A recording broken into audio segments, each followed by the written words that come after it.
Kyle Larson has just won his second Cup Series championship. He's at the very top of the sport, driving for Hendrick Motorsports, the most dominant team in NASCAR. But here's something no one is really talking about. His contract expires after the 2026 season. That means 1 year from now, Kyle Larson could be a free agent. While everyone is celebrating his championship and debating whether his 2-4 race winless streak makes the title legitimate, the bigger story is being ignored. What happens when Larson's contract runs out? Does he stay with Hendrick Motorsports? Does he explore other opportunities?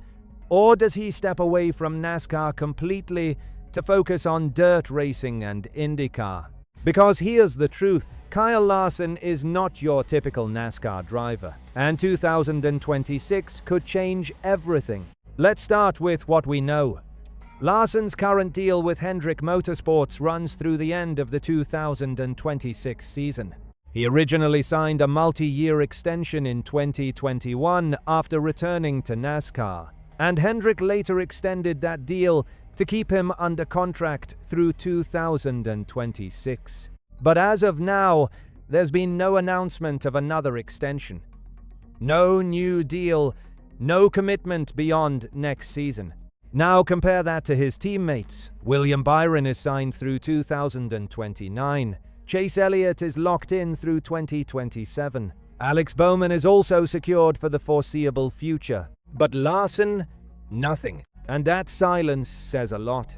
Maybe Hendrick and Larson are just waiting. Maybe they're confident enough in their relationship that they don't feel the need to rush. Or maybe there's more to the story because Larson is different from most drivers. He doesn't just focus on NASCAR. He races everything: sprint cars, midgets, and IndyCar. He's competed in the Indy 500. He runs the Chili Bowl. He's just as comfortable racing on dirt as he is on asphalt. For Larson, NASCAR is just one part of a much bigger racing career. That's what makes this situation so interesting. If he leaves Hendrick after 2026, it won't be because he's struggling, it'll be because he chose something else. And that's a real possibility. Now let's talk about 2025. Larson won the championship, his second title in 5 years. On paper, that's incredible. But the way he won it raised some questions. He went 24 races without a Cup Series win leading into the championship. He made the playoffs based on his early season performance, but he didn't dominate late in the year. Instead, he stayed consistent, avoided mistakes, and executed when it mattered most. Some people call that clutch racing, doing what it takes to win under pressure. Others say it shows flaws in the playoff system, that a driver can win a championship without being the best during the playoffs. Either way, it's a controversial title. And it puts Larson in a very interesting position heading into 2026. Does he come back and prove he can dominate again? Does he show that 2025 was just an unusual season? Or does he walk away at the top and move on to a new challenge? Because for Kyle Larson, there's always another challenge. He's not the type of driver who just sticks around until the end of his career. He wants to compete at the highest level, and if NASCAR no longer fulfills that, he has other options. Let's talk about money. Larson is reportedly earning around $10 million per year with Hendrick Motorsports. That's elite-level pay in NASCAR. But compared to other sports, it's not massive generational wealth.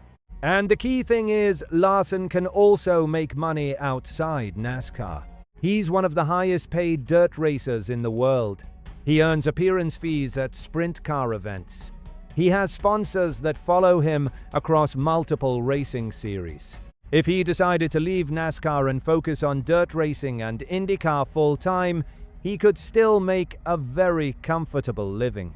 Now, would he walk away from $10 million a year? Probably not easily. But if Hendrick offers less, or if another opportunity gives him more freedom, things could get interesting. And don't ignore the possibility of Larson joining a team that allows him more flexibility, or even creating something of his own. That freedom matters to him more than it does to most drivers. Then there's Hendrick Motorsports itself. This is one of the greatest teams in NASCAR history. 15 championships, countless wins, and some of the best drivers ever. For most drivers, if Hendrick wants you, you don't say no. But Larson has already proven himself there. He's won 2 championships. So what's left? Another title? Sure. But is that enough to keep him there for another 5 or 10 years? Or does he start thinking about what comes next? There's also the next-gen car. Larson has been open about his frustrations with it. It's harder to pass, more dependent on aerodynamics, and often rewards track position and strategy more than pure driving talent. For a driver known for making incredible moves and controlling the car at the limit, that can be frustrating. He's adapted. He's still winning. But is he enjoying it the same way?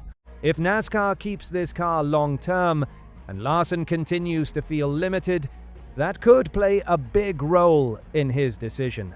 Why spend your prime years frustrated when you could be racing sprint cars every weekend and loving it? Now, from Hendrick's side, things are interesting too. They've invested heavily in Larson. He's delivered results. They've supported his racing outside NASCAR. So why haven't they extended him yet? Maybe they have concerns about his long-term commitment. Maybe they know his passion is spread across different types of racing. Or maybe they're just waiting for the right time. If they do extend him, expect a shorter deal, maybe 3 years instead of 5, to keep flexibility on both sides. But if they don't, that's when things get really interesting. Every major team in NASCAR would want Kyle Larson.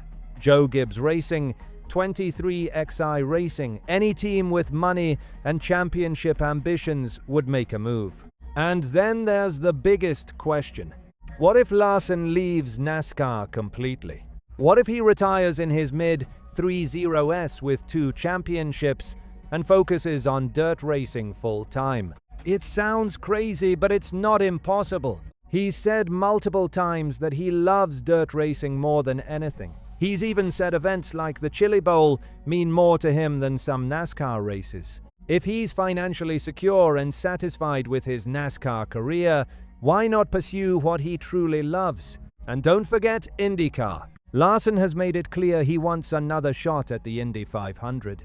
If he ever decided to run a full IndyCar season, it would likely mean stepping away from NASCAR. Could he do both? Maybe, but it would be extremely difficult. At some point, he would have to choose.